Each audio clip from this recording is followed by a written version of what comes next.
Hi friends, ఈరోజు ఎంతో tasty and ఈజీగా ఉండే బగారా రైస్ ఎలా చేయాలి ఏంటి అనేది ప్రాసెస్లోకి వెళ్ళిపోదామా? హాయ్ ఫ్రెండ్స్, ఈరోజు మనం బగారా రైస్ చేసుకుందాం. ప్రెషర్ కుక్కర్లో చూపిస్తున్నాను. ఫస్ట్ ఆయిల్ వేసుకుందాము. స్టవ్ ఆన్ చేసేసానండి.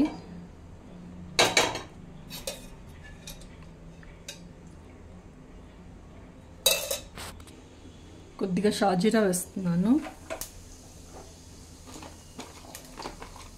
దాల్చిని వేస్తాను.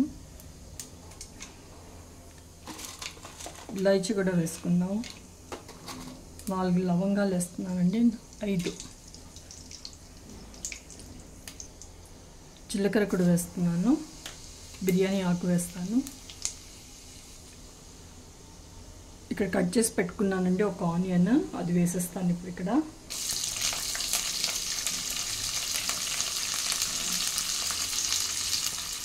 ఇది ఇప్పుడు మిక్స్ చేద్దాం.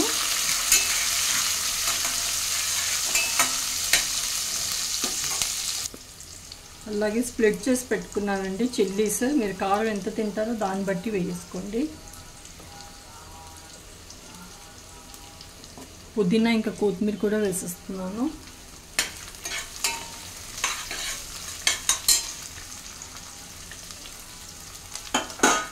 మిక్స్ చేద్దాం.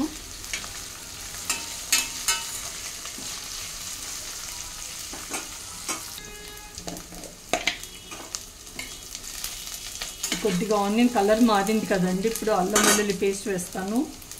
1 టీ స్పూన్ వేస్తున్నాను అంతే. మిక్స్ చేద్దాం.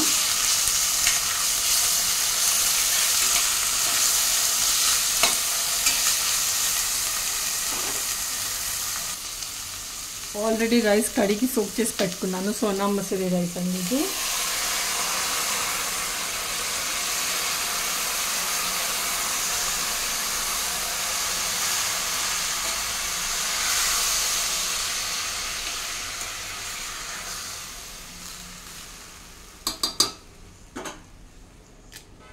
అలాగే ఒక 1/2 స్పూన్ సాల్ట్ కూడా వేస్తున్నాను.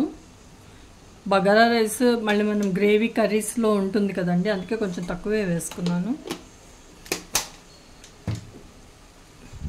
అదే అక్కడ 3 గ్లాసెస్ ఆఫ్ రైస్ తీసుకున్నాను నేను, అందుకు 5 గ్లాసెస్ వాటర్ వేసుకుంటున్నాను. కొంచెం వాటర్ తక్కువే వేసుకోవాలండి ప్రెషర్ కుక్కర్లో చేస్తాను. ఇది ఇప్పుడు మిక్స్ చేసుకుందాం అండి. కొద్దిగా బాయిల్ అవుతుంది అన్నప్పుడు కుక్కర్లో పెట్టేసుకుందాం. 2 విజిల్స్ రాగానే ఆఫ్ చేద్దాం. అప్పుడు ఇది ఒకసారి మిక్స్ చేద్దామండి.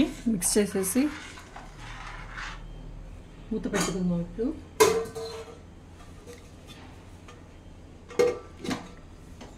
టూ విజిల్స్ రాగానే ఆఫ్ చేసేసుకుందాం.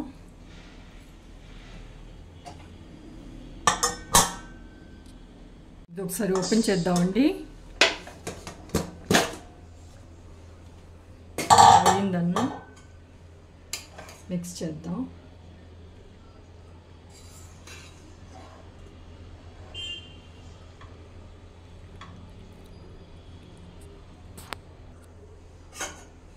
చూస్తున్నారు కదా, రెడీ అయిపోయిందండి బగారా రైస్. ఎక్కడి నుంచి కూడా ఇంత కూడా మాడలేదు. చాలా పర్ఫెక్ట్గా కుదిరింది. అంతే అండి, అయిపోయింది. సో అందరూ తప్పకుండా ట్రై చేయండి. బగారా రైస్ ఎలా కుదిరిందో చెప్పండి. Thank you.